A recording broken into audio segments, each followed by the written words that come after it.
Yo, what is up guys, and welcome to the day 42 recap of the 2016-2017 NBA season. Alright, let me start by saying this. Yo, you New York fans are straight up savages. You guys have to be the most savage fan base that I have ever seen in a long time. How do you guys, on the inbound pass, start to chant Derrick Fisher while Matt Barnes is inbounding the ball? The amount of disrespect, the amount of savagery, it's just too high. For those of you guys who don't know the story, Derrick Fisher wound up sleeping with Matt Barnes' wife. This was while Derrick Fisher was the head coach of the New York Knicks, and now the New York Knicks fans chanted Derrick Fisher while Matt Barnes was inbounding the basketball. Do you guys know that you made this man snap? This man snapped after the game apparently. Do you know he went to a nightclub and he was apparently choked out a woman in front of a nightclub and now he's wanted for questioning? Did you guys know that? You guys made this man snap. You New York Knicks fans are straight savages, but now to the game, yo. But now to the game. Enough of that. Now to the game. I want to start off by saying that Kyle O'Quinn is the best center that the New York Knicks have, and he's a pretty good center. Yo, he's been a pretty good defender for the New York Knicks so far. Last night in 14 minutes, he had 4 points, 9 rebounds, and 4 blocks.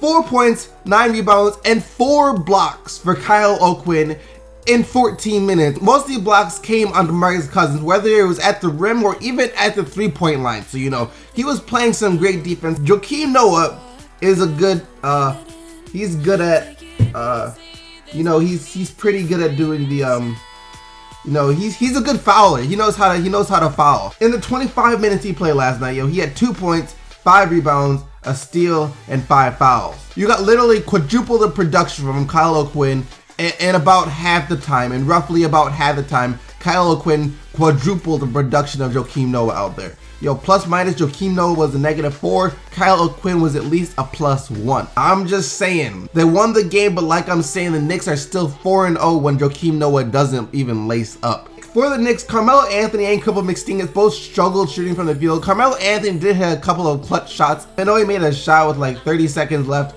but the Knicks already looked like they were going to win anyway, so I don't know if they needed that shot. But he hit the shot with like 30 seconds left, so he's been pretty clutch for the Knicks this season. You know, he's still the go-to guy in the crunch time, and he's been coming through for a lot this season. He had 20 points. Porzingis had 15 points. Derrick Rose was really efficient. Yo, I'm loving that Derrick Rose isn't settling for threes. He's not just settling for threes this year. He's trying to be more aggressive and going to the paint.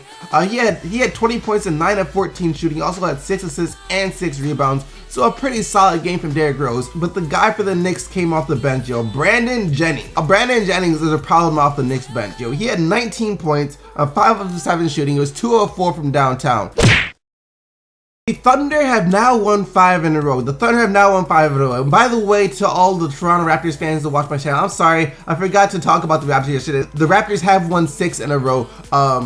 I just got so wrapped up in how bad the Hawks were that I forgot to talk about the Raptors. You know, it slipped my mind. It happened. I'm sorry. But yeah, the Raptors have won 6 in a row, so I think they currently have the longest winning streak in the NBA right now. And they are tied for first place in the Eastern Conference with the Cleveland Cavaliers. But now back to our regularly scheduled program. The Oklahoma City Thunder beat the New Orleans Pelicans. Yo. Russell Westbrook, his 5th triple-double in a row. 28 points, 12 assists, 17 rebounds, but he did have 10 turnovers, so you know.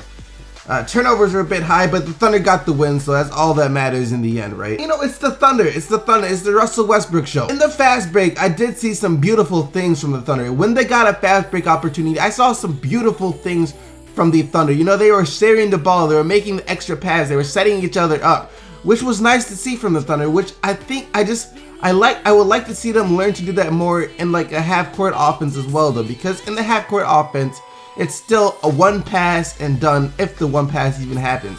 Yo, they don't share the ball much on offense. It's 1 pass and shoot. That's Oklahoma City Thunder offense. But you can't hate it too much since they are winning. They're on a 5-game winning streak. So you can't just sit here and nitpick because it's working for them for now. It is working for now. But when it comes to the playoffs is when I worry that it might not work out too often, because that kind of offense typically doesn't work out too often when it comes time for the playoffs. But for now, it is working, y'all. The Thunder are 13-8 on the season. Russell Westbrook is still being a beast, averaging a freaking triple-double on the year. I do think he's going to finish with averaging a triple-double on the year, because even when the nights where he doesn't get a triple-double, the nights when he does get a triple-double, he does so much extra over the 10 points or 10 assists or 10 rebounds that he needs to get the triple-double, that it carries over to the next game when it averages out. It would average out to be a triple-double. So yeah, I do think Russell Westbrook is going to average a triple-double this year. For the Pelicans, it's the same old story. Anthony Davis, complete dominance, utter dominance. 37 points, 15 rebounds, a couple of steals, and 4 blocks. Complete dominance from Anthony Davis.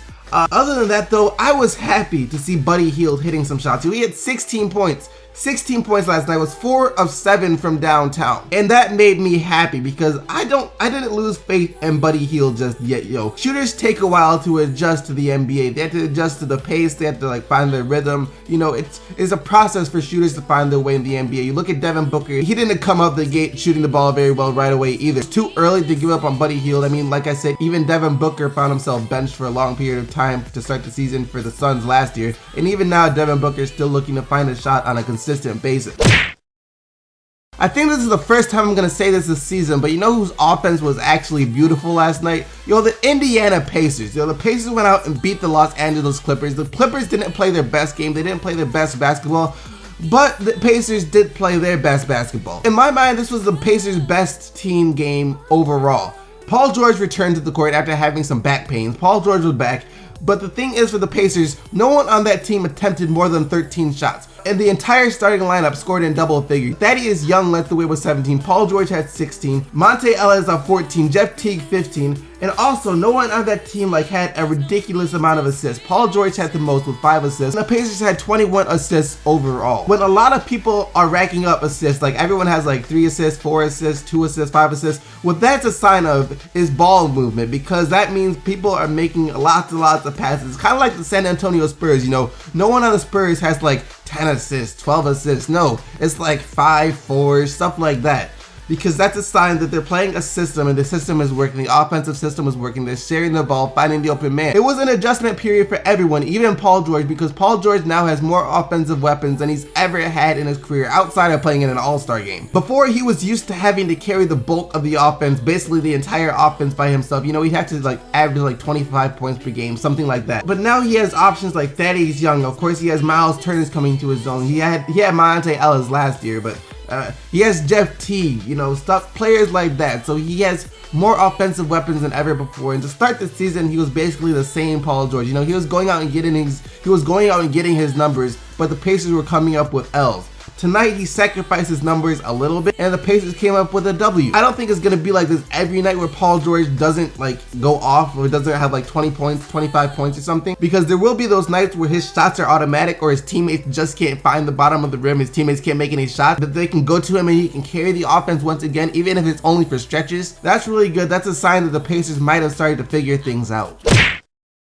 I'm not even mad. Normally, if the Pistons would have lost to the Orlando Magic, I would have been kind of salty. I would have been upset because, like I said, the Orlando Magic, they're 9-12. Not that bad, but they are still bad, Reggie Jackson returned for the Pistons last night. He's going to be playing limited minutes. He still has to get acclimated. He never played. He didn't even play in the preseason, so he still has to get back into basketball shape. But he looked fine yesterday. He looked great yesterday. He had 18 points, 4 assists, in only 23 minutes. He was out there and he was making the most of the time he had on the court.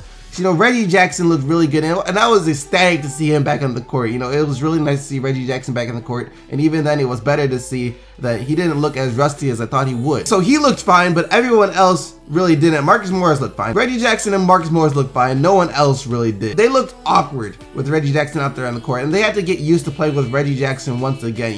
They had just gotten used to playing with Ish Smith as their starting point guard, so now they had to readjust to playing with Reggie Jackson as their starting point guard. It seems like changing point guards has been the theme for the Detroit Pistons. It was Brandon Jennings, he went down. Then it was DJ Augustine. Then they traded him for Reggie Jackson. Then it was Reggie Jackson. Then he went down. Then it was Ish Smith. And then Reggie Jackson came back. So, we just need a solid point guard for a long period of time, please. Just stay healthy. Everyone just stay healthy now. No one get injured, please. Aaron Baines, though, please get off the team. I don't know how many times I have to tell you. I don't know why you're still here.